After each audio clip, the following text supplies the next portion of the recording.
Well, we've seen how you can think outside the box with your nightstands. What about improving on the everyday essentials? Here to make the ordinary extraordinary, design duo Colin and Justin. Thank you.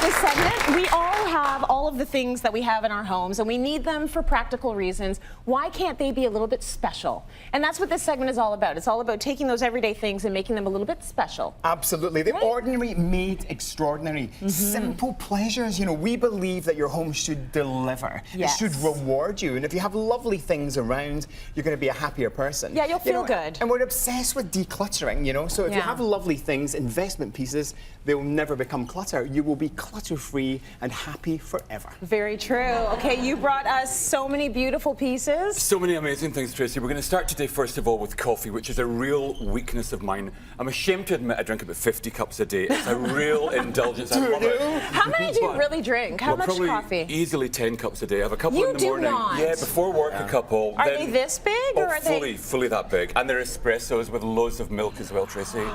I had no idea. I know, but it's better that than alcohol, right? Yes. Better that than alcohol. Yes, better than you don't vodka. drink either. I don't. I've never let a little bit of alcohol pass my lips. Never, ever, Just ever. coffee. But we wanted to talk about coffee, Tracy, because it's a real pleasure of ours, and we have spent a lot of money in the past on takeaway coffee, and we really want to think about the environment and not buying paper cup after paper cup. So we're now making coffee at home and transporting it with us. I want to take you first of all to this incredible Breville machine. This is beautiful. Isn't it incredible? We were working in Australia, and this is an Australian brand, and we became familiar with it, and it makes incredibly good coffee to a professional standard. It's a real, I mean, feel the weight of that, Tracy. It's like really, this is serious. You put your own, you put your grounds in here, it grinds them up. You can do the coarse, you can do fine. You can do espressos. All the thing of the is, above. in Australia, they invented the flat white The flat coffee, white, which of I've course. never tried, and I don't know why everybody's crazy for it. Like, what is it? It's not dissimilar to a latte, but it's a little less frothy than a latte. Latte, and it's just such a delicious brew. I should but try this machine will make you really good flat whites. They're really good espressos, really good cappuccinos. It's got the steamer on the side as well over there, so a big tick to that one. Now this fella here is, I think, one of the loveliest things in the entire world. Now I want to take you back to a few years ago. Colin and I were on holiday in Rome, and we went into this gorgeous little cafe, and a beautiful elderly Italian lady who looked like Sophia Loren's grandmother was behind the counter making coffee with one of these electro devices. And Colin and I pledged back then that we would somehow bring it back to this country and talk about it. So this is the Electra. It's called the Microcasa by Zuccherini.com, and it is stunning. Now it's piston activated. This part here comes off. I beg your pardon? Piston activated. Piston. It's pretty, but I am scared of it. It's really easy to use, Like, Tracy. okay, I'll tell you how it works. You pour your water in there, pop the lid back on, pop the crown with this. This is the emblem of Electra, which is just gorgeous. And then it's piston activated. So the steam comes through with the water and delivers the coffee through there. So it's part manual, and there's a real kind of language between the user and the drinker, because you're really involved in this thing. So this is a domestic coffee maker, and I think it's one of the world's most beautiful objects. It comes in different colorways, so there's a copper version, copper with chrome and stuff, but the brass with the chrome down here, I just think it's incredible. If you only buy one thing in your life, buy this. It's an investment piece. But if you have nothing else in the world apart from an electric coffee maker from Zuccherini, you're going to have a happier life.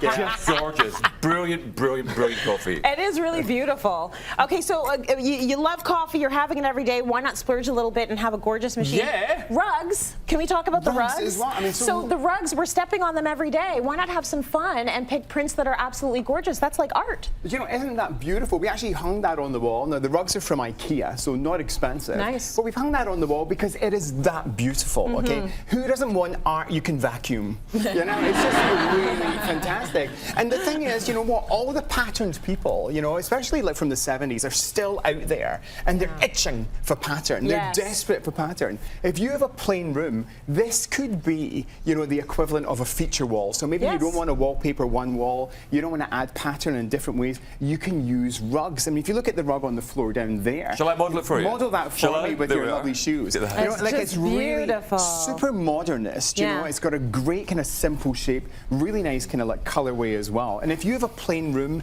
and you pop that into the center, it's really going to pop, you know. Lovely. And designers, they use rugs all the time to ground elements, you know. So if you have an open concept, maybe you're in a condo that's got dining room, living room, if you pop a rug where you want your living room to be, it's going to give you that colorful focus, draw the eye in. So it's going to help you in terms of design, and it's going to add pops of color and art without touching the walls. Absolutely. Beautiful. Indeed. Now, listen, first up, Tracy, before we talk about these pots, I want to have a big pronunciation lesson, because these are called Le Creuset pots. Le Creuset. I've heard them called Le Creuset, Le Creuset, Le Creuset. Le Creuset. Yeah. It's Le Creuset.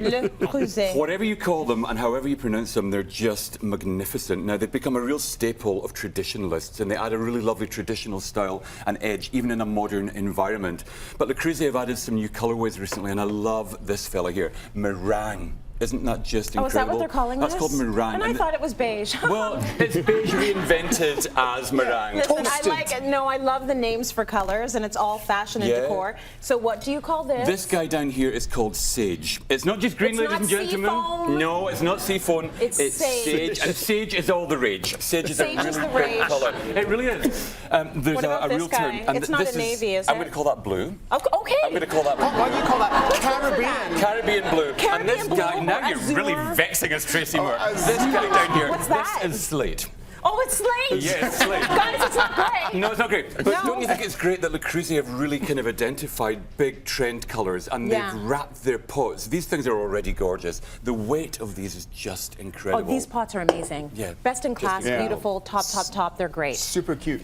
Cushions, you know, that's the thing. If you've got a plain environment, again, you know, just continuing the rug conversation. Yes. And you want to add pops of colour, then why not add art cushions? Not expensive. These are all from H&M. Oh, lovely. And I just love the fact that you can have fashion prints, you know, a bit of attitude, a bit of personality. And something like this could take the humble sofa and make the ordinary extraordinary. Just really elevate it, you know, the way you would if you bought a beautiful blouse with that kind of fabric, you know, and you wore that under a really simple jacket, one of your staples, it's gonna rock. I mean, you look fabulous all the time. But What are you after, Colin? What are you after? I like how you snuck that in there. Well, it's true. I would wear that shirt and I would buy that cushion. Like, those are lovely. We're not going to be buying a new sofa every 10 years, so buy the cushions and sort of rotate them for the seasons. Those are beautiful. Exactly. This guy down here, this is by EQ3. Oh, yes. Now, it's taking lighting and turning it into sculpture. Cute. It really just ramps up the whole kind of sculptural idea, making it a piece of art. It's touch controlled down there, so in the middle of the night, you don't need to fumble around looking for the control. You simply touch it.